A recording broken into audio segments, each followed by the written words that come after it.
Glare there. There we go. Perfect.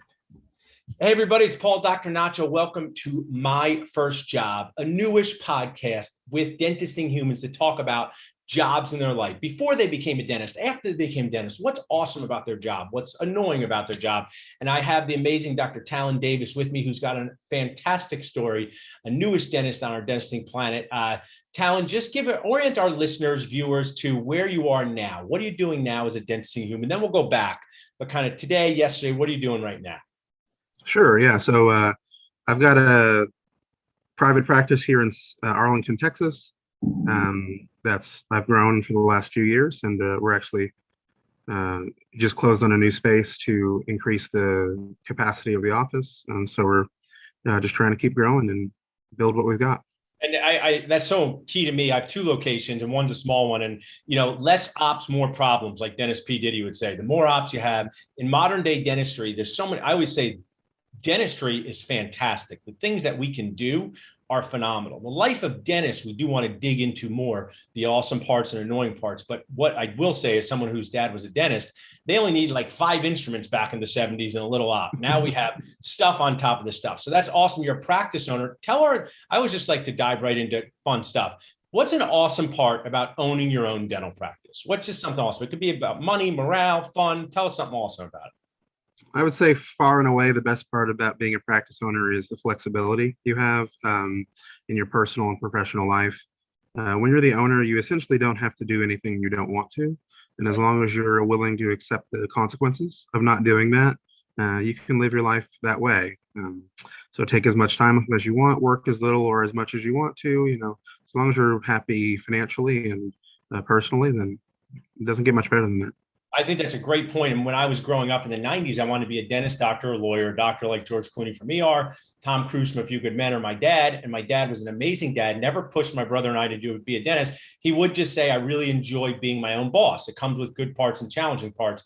That's what. Now tell us what's an annoying part of owning a dental practice? A lot of our listeners are thinking, when I own a dental practice, things will be perfect. And I've owned a dental circus, circus for 19 years. So just clue us in on a mildly annoying part of practice ownership. Well, I think the overwhelming majority of the issues with ownership can be boiled down to staffing and interpersonal issues. Just managing people is far and away more difficult than anything else. And that even comes down to managing your patients, because they're people too. So really just dealing with all of the challenges that come with that. And, each individual staff member, each individual patient is someone with their own motivations, desires, fears, and kind of managing all those things and learning how to group them all together in a successful way is pretty challenging. Such a good point. What do you do I always have this basketball here to remind me of my failed dreams of playing in the NBA. That's what I want to do now. I only grew to this size. But what do you do? Let's say we talk about dribbling, passing, shooting, and you're talking about people management. I think that's so important. What you say to your team, what you say to patients, what are some of the things you do to work on those skills? Or what is something that someone could do to enhance that? Yeah. So, leadership training is incredibly important as an owner or even as an associate, just knowing how to lead people and how to best respond to situations that you encounter. Of course, reading books, podcasts, all those sorts of things are going to help. But it's also pretty powerful to be able to speak with people who have better experience than you do. I always recommend coaching, personal or practice coaching for anyone who's looking to be successful as a dentist, and just kind of learning how to manage people. So those sorts of things have been very helpful for me. I love that. And I'll expand a little bit on, there's a difference between coaching and consulting. They come in two different ways, but Sure. I have a business coach, I have a dental coach. When you watch basketball, they all have coaches and they're the best out there. So coaching see things you don't see. They see your blind spots. They're not emotionally invested. When I do buyer coaching, Talon, to determine if someone should buy a practice, say, you're paying me not to be emotionally invested. I'm not your aunt. I'm not your spouse. And that's so valuable, because when you can just say to someone, what do you think of this? And they're truly not invested in the outcome, great stuff happens. So I love that, Talon. So let's go back a little bit. We're talking about jobs. Let's go back. We talked about where you are now. Let's go back to the beginning. What was one of your first jobs on earth? Let's go back to high school. What was one of your first jobs? Well, I've been teaching music lessons for probably 20 plus years. I'm 33, so I started probably at age 8 or 9 teaching Awesome. music lessons. What instrument do you play? Um, I play the upright bass, the double bass. That's like my main kind of instrument, though. Back then, I was teaching piano. Um, come from a family of musicians and all that sort of thing, so it wasn't really an option as to whether or not I'd be doing it. But no, that was kind of my first, foray into, being responsible for helping people and having to have a job and that sort of thing. Um, after that, I think my first real job was actually like data entry for the American Cancer Society, which was among the worst jobs I could imagine having. Now, so your first job teaching music, I want to share something. I've taught a Yeah, lot of implant courses. Maybe you can resonate with this. Like you're teaching someone to play an instrument, they mess up a note, you can say, we just do it again. I'm teaching yeah, someone to place an implant for the first time.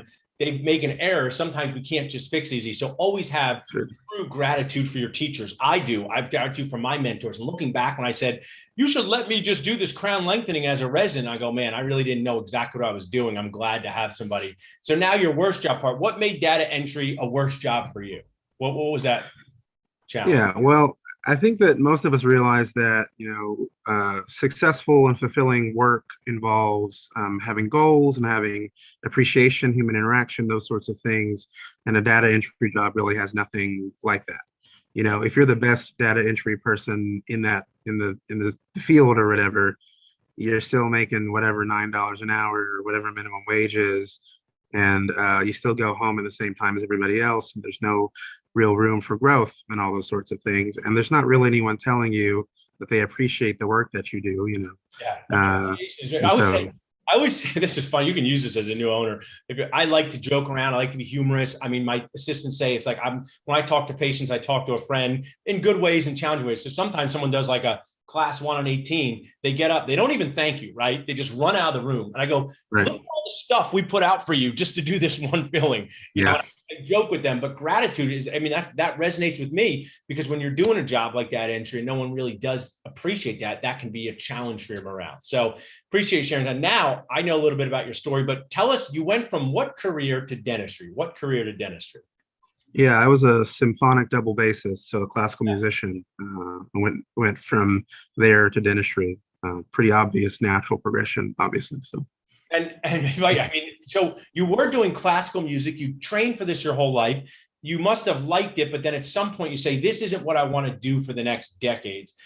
Tell us a little bit about that. Why? I think it's valuable. What shifted in you? You're at the top of your game, you're doing this, but now you want to shift to a tooth career. Tell us a little about that.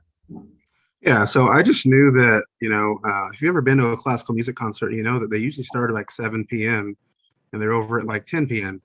And so I just knew when I was like 65, I wasn't gonna be happy if I spent my entire life being away from my family for like 4 out of 7 days of the week in the evenings.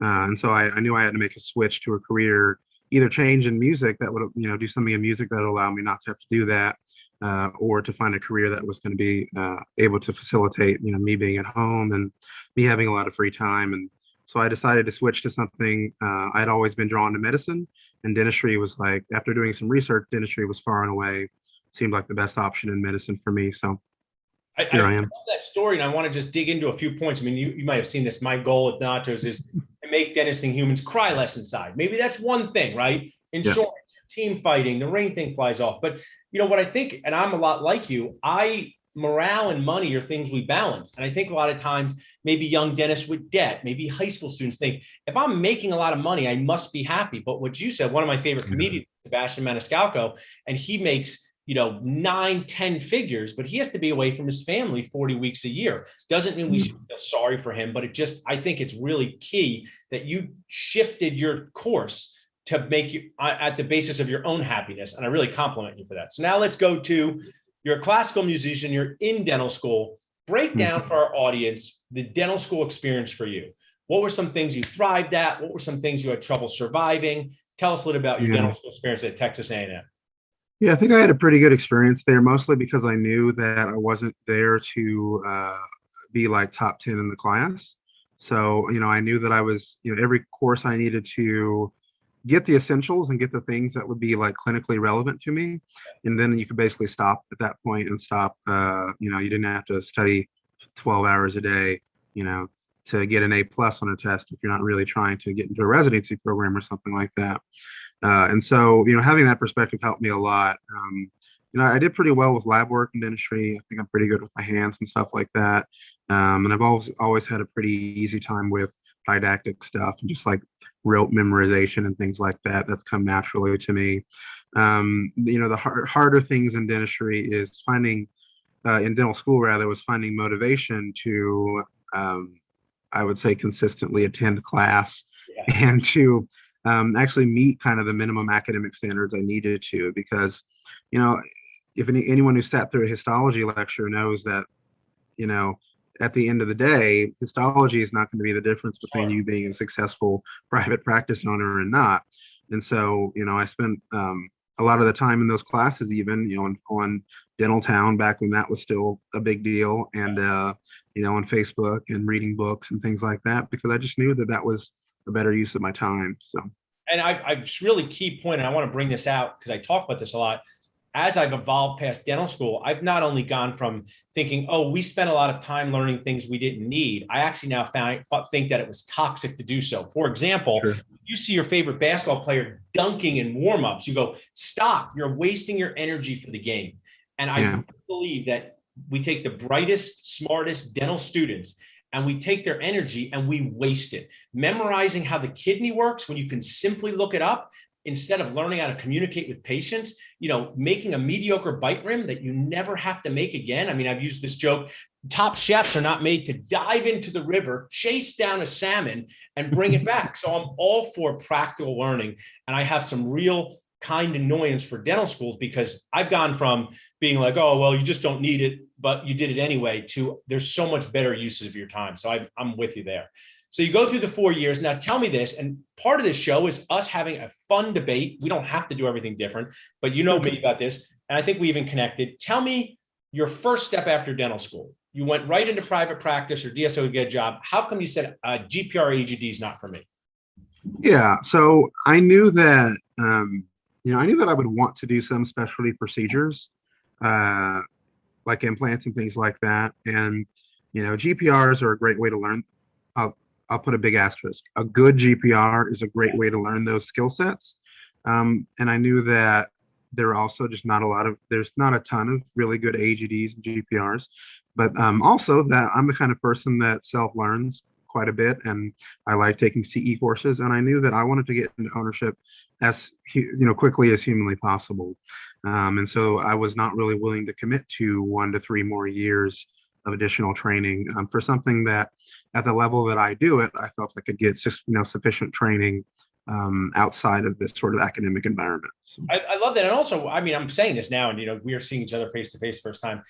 The opposite of a decision you don't make is not total disaster. So I always say, whether someone does a GPR, doesn't mean that the roads in different ways are total disaster. They just may be paved with more annoyance for you. It depends. Yeah. What was your dental school experience? You graduated in 2018. We now have a pandemic infused dental school experience. So that's why I say doing what makes sense for you is perfect. Explore your options. So you went right into the real world. Now I'm doing a webinar tonight on how to find a job without burning your nachos. So I'm very excited for this. You're a 4th year, you're paying attention to a lot of stuff in dental school that other people don't pay attention to, owning a practice, learning things, but you're still on that finish line, Talon, trying to find a job. So tell us about that process for you. Yeah. So what I was looking for was a job that was going to, frankly, make me as much money as possible.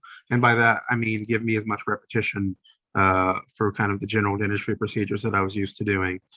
Pluses for me were like if they would let me do implants, or if they would help train me in implants, that sort of thing, or if I could get ortho training and, extra CE, that kind of stuff. Those were all kind of like ancillary benefits to me. I was really just more focused on something that was going to let me get my speed up and, really help me get through some procedures.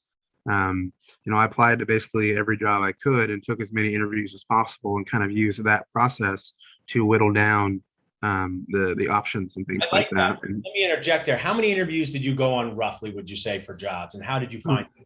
I was 6 to 8, maybe. Yeah, I found them all online, things like that. So there is no real good path. Through Dentist Job Connect, I'm attempting to be part of the solution, create a care.com or Match.com world, just part of it. Well, whether it's Indeed, Dentaltown, Asking Friends, I really believe there's a huge weakness in our industry on this first job for people. But I'm so glad you found a good. I did a video recently of, do you want to walk into where you dentist? When you get out of your car, do you want to walk in there? What's the energy you feel, right? So you were walking into a place where you found to be positive-ish for you. What made this environment positive-ish in this small DSO that you worked for? Yeah, I mean, there was a lot of opportunity. So, we saw, 60 to 80 new patients a month. So I was always having to practice and hone my case presentation. I didn't have time to do a 20-minute case presentation on somebody. I had to be able to tell them everything they needed and why in a very short amount of time.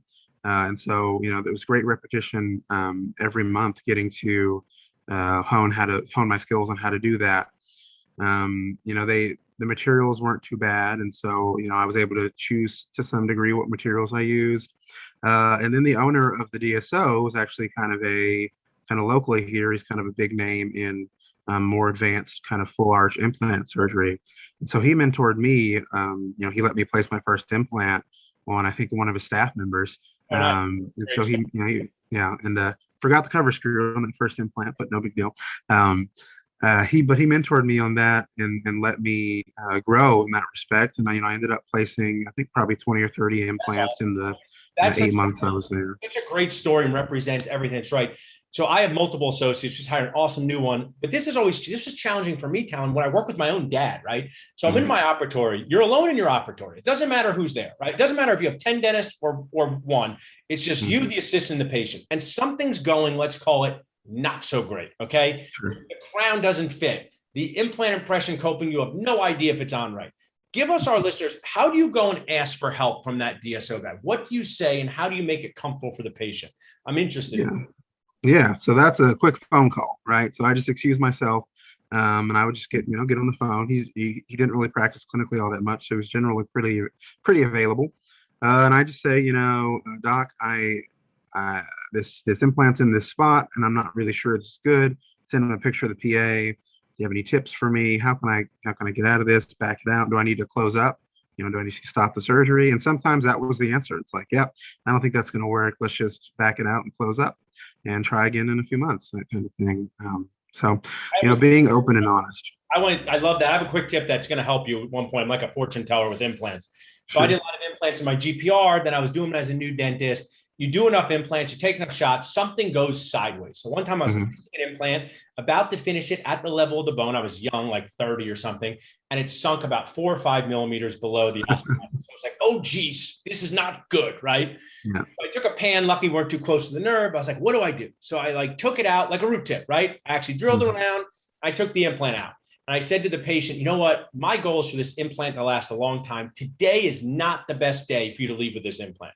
And if you just say that, people know you're on their side. So I want to share with our audience, not just Talon, is that it's better to ask for more help than less. It's better to get checks. I mean, we have young kids. When I have my 3-year-old in another room doing something, I'd rather her say, is this right? And me to check than her to feel like she doesn't want to ask. So that friend in your phone is so key. That's why I always say, I have associates texting me today. They'll say, ask a question. It's much better to ask, is this impression coping seated on a $2,000 crown with a $500 lab bill? And just take your pride. It's not even pride, and just ask. So that's my message. And when you have associates, would you agree with that, Talon, as sort of a good system for associates to ask for help? Absolutely. And there's no shame, nobody. It's like you want to treat them like you treat your mother, and if it's your mother in the chair, you're gonna send a pic of that PA to 12 people and say, is this right? I have a different family thing though. I've actually heard this many times, and I think this is the problem. I had the most awesome mom. She's not alive anymore. But our moms love us too much. Treat them like your most difficult aunt, right? Treat them like your most difficult aunt. Because if you were doing an endo access on your mom, you perforated, she'd be like, I wanted the implant anyway, right? So I think this treat them like your mother. I'm making a joke, but treat them like a difficult aunt or uncle. So like that. Now, Talon, I want to kind of dig into practice ownership. First question, what did you do in dental school to create some of these skills? What could a dental student do, even if they think they're years away? What's something that you did to get ready for practice ownership? Yeah, so take advantage of the ridiculous number of resources available to you. Modern dental students have the best possible opportunity to learn while in dental school all of the non-clinical stuff that you need to be successful. It's whether it's with you with nachos or shared practices, lifestyle practice. There's just a bunch of different different avenues that students can take to learn these sorts of things. There's book lists that float around about all these great leadership books and business books, and honestly, like, there's no excuse at this point. If you have to trip, and you could trip and fall, and you'd fall on the right resource. A couple of things I want to share, and this might date us in 10 years, is join Facebook just to read dental groups. I mean, I do it myself. I was reading Wright this morning. I have a huge Facebook group, but I only spend time on my own. I go to Wright, Clinical Pearls. George and those guys shared practices. Awesome. Mm-hmm. So I'm not going to sound like I'm going to sound like the older guy, but I had none of this talent in 2002. Right. If your 5 friends didn't know the answer sitting next to you in class, you were kind of stuck. And now there's this whole world, but I encourage dental students and new dentists, even if you think Facebook is dorky, there's so much community-based sharing on there that's so great, well beyond dental nachos as a platform. So I love that advice. Tell us about the process of finding your practice. How did you find this practice? Yeah, so I kind of went the traditional route of, I sent out letters to dentists in the areas that I was looking for. I had a unique case where I was really kind of restricted geographically to like a certain radius because frankly, we didn't want to move. My wife had a job that she loved, and we had an area picked out that we loved. And so that's where I was going to practice. I want to say something, Talon, which is important because I'm a practice broker and I love all dentists. I'm an equal opportunity annoyer. I've seen you post on Facebook. I love some of your spicy, kind annoyance giving back. That's a you problem, right? So you not wanting to move. So I say this all the time. Dentists will say, I need a good practice, Paul. I say, I got one. This is a real story, by the way. This practice does $1.5 million a year. The owner makes well over $500,000 a year. It's fee for service with 6 operatories. Do you want it? They say yes. It's sold at a very, very reasonable price. You can get 100% financing. Sounds good, right, Talon? Sounds great. It's in the middle of Pennsylvania, okay? Right. Now it's not so good. So I'm just want to share in the kindest way. You have to identify you problems or industry problems. And I am the biggest baby. I live in Center City, Philadelphia. I've never lived outside of 40 miles in my whole life. So I'm with you guys, but I'm 43. I happen to be very fortunate to practice with my dad, and we expanded practice. So I like that you shared that. So you had a geographic restriction, but you rose to the challenge. So you wrote letters. What are some other ways to find this practice? Yeah, I would say every broker in DFW knew me on a first name basis because, I knew that just the overwhelming majority of the offices come through them. And it was eventually a broker that I met in dental school, Dan and Aaron Lewis here locally, that they reached out to me when this practice came on the market because they knew exactly what I was looking for and they knew where I was looking for it. And, it only took a few days for me to identify that this was the one. And I think that's really important. Brokers also, and I play a lot of roles in this. If you watch Game of Thrones, I'm like a Jon Snow. I went beyond the wall into this broker world, and I'm like, man, a lot of crazy stuff happens out here. But I will share, brokers are people too, and be nice and be likable because we have a lot of power. I will probably get a practice in the next 30 days that I know is a special practice, and I have a lot of freedom of who I share this with first. So if I know Talon's been looking and been kind and done stuff, I'll say, hey, Talon, you want this one in Conshohocken? Or if someone's been a total maniac and has kept me on the phone for 4 hours and then won't even meet the dentist, they go to the bottom of this because that's just how people react to things. I mean, we do it with our patients. We're nicer to people that are nice to us. I mean, I want to be clear. I never mistreat anyone. I never treat them unethically. But if you were gonna, I always say this, Town, if I won free tickets to a comedy show and you won free tickets for a friend, you know which friend you're asking right away. Not the friend who goes, is it 7 or 7:30? Is there nachos or tacos? So such a key point. So you got brokers and you got letters out there. Yeah. Tell us about this connection with the one that won out for you.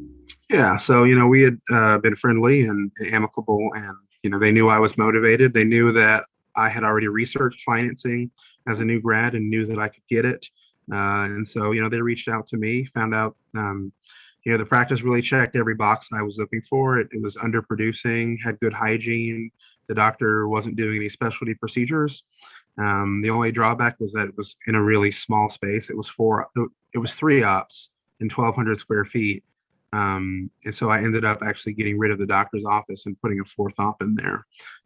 So, we were restricted in terms of sizing, but, just felt like it was the right one. I have an amazing friend in New York City who's one of the best people, best dentist, incredibly successful financially. He's a small office. And when he has no place to stand. When you got rid of that doctor's office, where did you stand when everybody was working? I'm just curious. Yeah.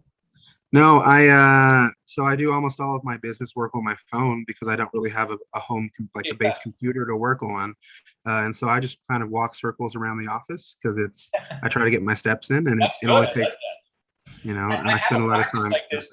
I have a practice like this in Ewing, and when it first came, it was a small 3-out practice, right? And when everybody was working, I would actually stand next to like the trash can in the back, and I said, "Hey, here's where the owner stands," because it was the only spot where I could stand. And I always think in a small space that can be a challenge just to your mental sanity long term. So you have this practice now. You're increasing the space right now. How did you find that to do, and tell us about that project? Yeah, so we found an existing office that was for sale, that was kind of underperforming. It was an underperforming startup that's 8 ops, 3,000 square feet. That's pretty close to the current space we're in. And basically, since COVID hit, I've been looking for a new space because I figured there'd be a bunch of dentists retiring, which there were, but none of them had offices large enough to really fit my needs. And so since COVID, we were looking for an office to buy, to merge with, and so we found one a few miles from our practice. It's actually closer to my house, so it's checked all the boxes that we were looking for, and so we're real excited. Yeah, always be looking to do things to increase your morale, dentisting humans. Sometimes it helps your money, sometimes it doesn't. But anything I've ever done to increase my morale has always been a win. You don't want to do it in a financially reckless way, but in someone who's been around this world for a while, Talon. Let me tell you about the people who were upset that they got a bigger space. None people, right? Let me tell you about the people that regretted not getting a bigger space. Lots of people. So really compliment you there. As we move towards the end, I like to talk about numbers. Dentists love numbers. Tell us a little bit about, some of your stats in your practice. I want to share, when we do this on this podcast, it's not for anyone to brag or say you're great and someone's not great. It's just for us to share more authentically. D'Angelo did a great job. What are your monthly collections? Where are you going with growth? Tell us a little bit about that. Yeah, so we're collecting about 125 right now a month. Awesome. I like to be a pretty laid back dentist. I think a lot of successful dentists, fall into one or two categories. They're either like go, or they're like kind of laid back and just want to be efficient. And I'm more of the efficient kind of guy. We've got 2 full-time hygienists, and that's really all we can have in the space, obviously. We do a good mix of regular bread and butter dentistry. We do some limited ortho, some we do a decent number of implants, things like that, some full arch kind of stuff. But nothing too crazy with those kinds of things. We try to keep the stress level pretty low, keep things pretty laid back. Let me dig into, you asked about steps. I'm a big steps guy. So some days I actually walk 20,000 steps. And people go, Paul, I can never do that. I say, well, have you ever taken an hour-long phone call and a walk? Because that can be 60,000 steps. So I can tell you how I break down my steps. Nobody wants to hear this on this podcast, but I'd like you to break down this 125, which I think is awesome. Sure. How many days a week is the practice? How many days a month is the practice open most of the time?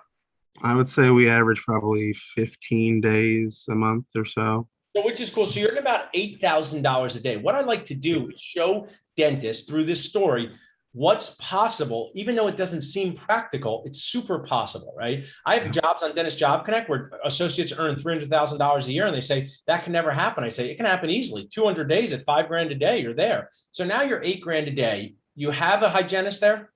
We have 2 hygienists. 2 hygienists. What's their percentage roughly of that $8,000? Are they doing 2,500 a day, roughly 3,500?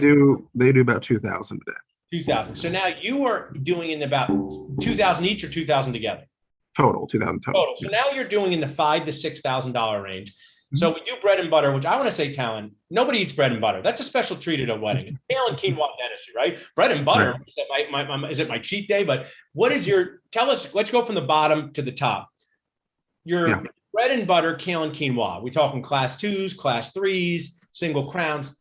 What is that? Yeah, I'd say an average day for us is 1 root canal and crown, another single unit crown, and probably 4 to 6 fillings or so.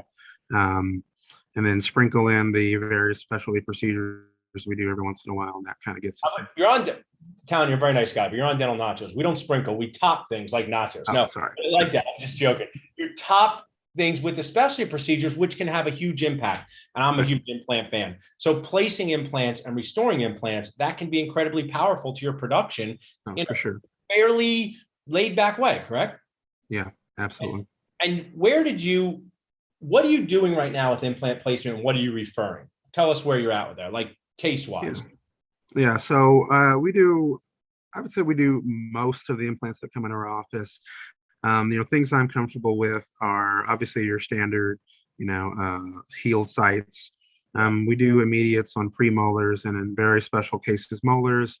We do anterior implants, typically immediates with immediate temporization. In the posterior, we do some sinus bump type stuff, but very, very little of that.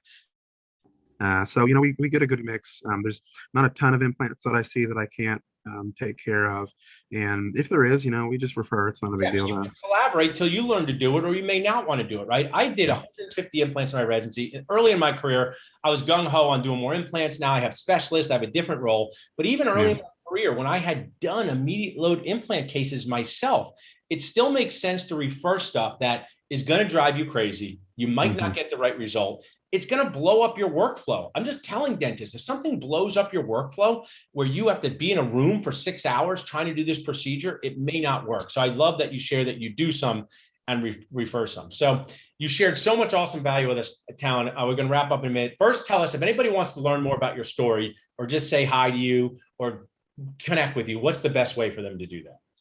And probably Facebook. I'm on there pretty frequently, and I'm an open book. I don't really have any secrets, so you're welcome to reach out anytime. Yeah, you post on every topic out there. I love that. I'm reading that. And if we left our group with this, speak to the D4 dental student. What's one piece of advice you would give them as they're going to be entering the real world or even a residency program? Do you have any sort of just one piece of advice? Hey, I would make sure I do this before I leave dental school or get ready for this. Yeah, I would focus. I would make sure that you focus on your mindset above all else. That will allow you both clinically, professionally, personally to achieve anything you ever wanted. So your mind is the most powerful thing you have. So focus on training it and making it as good as it can possibly be. Love that advice. We have Mindset Monday meetings in both Dental Nachos and my dental world and with myself. It's so key. So if you'd like to be a guest on My First Job, just reach out to us at jobconnect@dentalnachos.com or visit us at dentalnachos.com.